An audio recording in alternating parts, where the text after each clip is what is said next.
अरविंद केजरीवाल जी के बगल में जो मोदी जी बैठे हुए हैं उनको भी मैं धन्यवाद देना चाहता हूं। और मैं इसलिए भी अरविंद केजरीवाल जी को धन्यवाद देना चाहता हूं क्योंकि कम से कम इस देश की 30 करोड़ गाड़ियां जिसके पास जुबान नहीं है, जो बोल नहीं सकती है, उस गाड़ियों का आवाज तो कम से कम ये सुने। इसके लिए कम से कम आप लोग ताली बजाइए।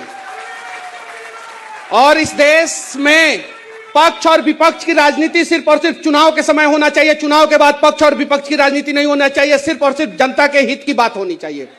और जनता के गाड़ियों की बात करने वाला कोई तो व्यक्ति यहां पे बैठा हुआ है, कोई तो जनता की गाड़ियों के बारे में सुन रहा है।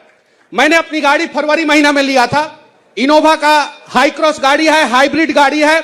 दुनिया का सबसे रिलायबल कंपनी टोयोटा और उसका सबसे हाईटेक टेक्नोलॉजी, हाइब्रिड टेक्नोलॉजी।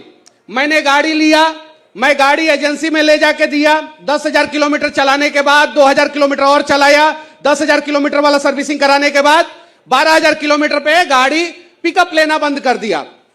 जो नॉर्मली समस्या आ रहा है, लोग कह रहा है कि भाई आपकी गाड़ी पे E20 लगा दिया गया है तो आपकी गाड़ी कैपेबल है। आपका पेट्रोल पंप कैपेबल है कि नहीं, E20 के लायक है कि नहीं आपका पेट्रोल पंप, पहले ये तो बताइए। इस देश में 1,03,000 पेट्रोल पंप है, जिसमें से सिर्फ और सिर्फ 5 से 7,000 पेट्रोल पंप E20 कैपेबल है। बाकी सब पेट्रोल पंप जो फ्यूल को स्टोरेज करता है, उसका स्टोरेज कैपेसिटी E20 के लायक नहीं है। जिस ट्रक से रिफाइनरी से फ्यूल पेट्रोल पंप तक पहुंचता है, वो ट्रक एथेनॉल के लिए अलग होना चाहिए, पेट्रोल के लिए अलग होना चाहिए, डीजल के लिए अलग होना चाहिए। और सरकार क्या कह रहा है कि हम रबर पार्ट्स बदल के देंगे। रबर पार्ट्स कितने का आता है? 300 रुपया का रबर पार्ट्स आता है। आपका सबसे पहले गाड़ी में क्या खराब हो रहा है? फ्यूल पंप खराब हो रहा है। फ्यूल पंप 10,000 रुपया से लेके 2 लाख रुपया तक आता है। उसके बारे में कोई सरकार बात ही नहीं कर रहा है। रबर पार्ट कब खराब होगा? पहले तो फ्यूल पंप खराब होगा ना। फ्यूल कहां से जाता है? टंकी से जाता है। किसके थ्रू जाता है? फ्यूल पंप के थ्रू जाता है। डीजल का फ्यूल पंप अलग आता है, पेट्रोल का फ्यूल पंप अलग आता है, इथेनॉल का फ्यूल पंप अलग आता है, E20 का फ्यूल पंप अलग आता है। और जिसका E20 कैपेबल फ्यूल पंप नहीं है तो सबसे पहले फ्यूल पंप खराब होगा। कंपनियां कह रही है कि भाई हम वारंटी क्लेम करेंगे। भाई यहां तो गाड़ी आगे और पीछे से ठुक जाती है तो कंपनियां कहती है कि हम आगे का देंगे, पीछे का नहीं देंगे। कहती है कि नहीं कहती है? कहती है कि नहीं? ईमानदारी से बताइए लोग आप लोग।